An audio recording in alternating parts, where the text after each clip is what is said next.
Good morning. Today is June 26th, and you're listening to the greatest love story taken from Jeremiah chapter 31 and verse 3, where God said, I have loved thee with an everlasting love.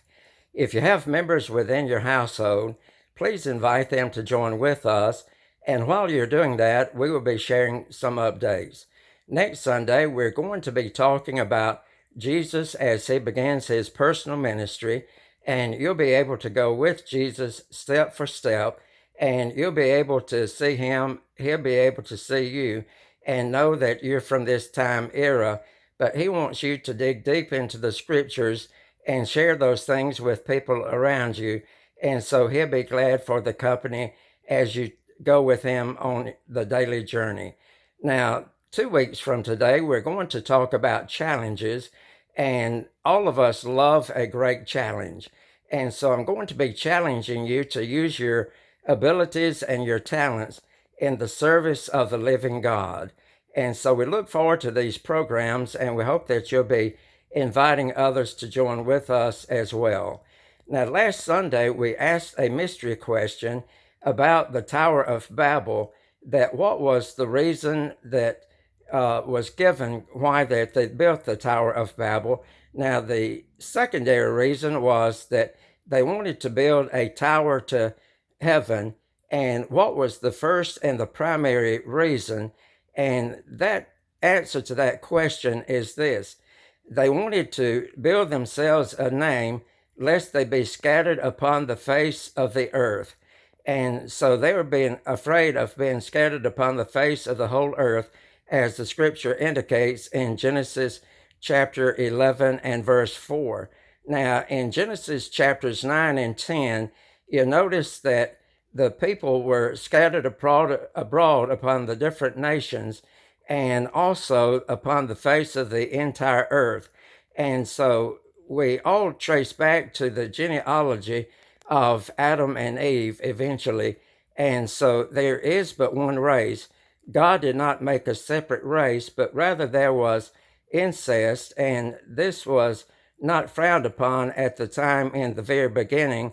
And you remember how that God spoke to Noah and Shem and Ham and Japheth, and as he was blessing Noah, he told Shem, Ham, and Japheth to be fruitful and to multiply and to replenish the earth. And so that was what they did, was to replenish the earth. And this happened, and you notice how that it happened very suddenly, that there was a lot of people on the face of the planet.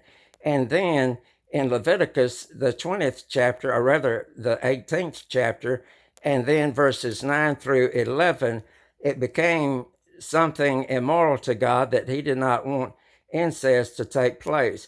And so in Leviticus, he stopped the practice of intermarriage within one another. But up until then, he wanted them to be fruitful and to multiply and to replenish the earth. And so it was that they were scattered abroad. And the answer to the mystery question was that the people built the tower not only because they wanted to go to heaven, but primarily because they did not want to be scattered upon the face of the whole earth. Now, concerning the age of people, we notice that Adam lived to be 930 years of age. Seth lived to be 912.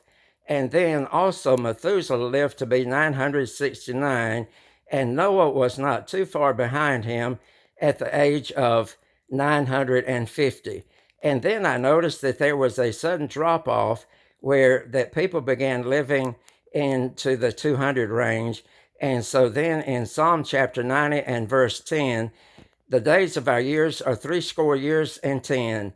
And if by reason of strength they be 80 years, yet it is their strength, labor, and sorrow, for it is soon cut off, and we fly away.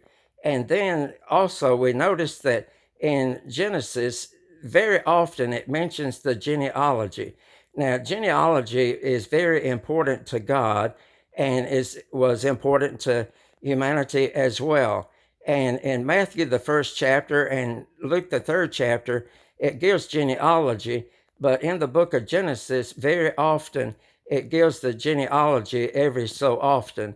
And so then it's something that is very important to us, that we can take their names and study them, and we learn a lot about the Bible. We learn about a lot about them, a lot about their families, and it's something that I encourage you not to overlook, but to study their genealogy and to study their names and to find out as much about them as you possibly can.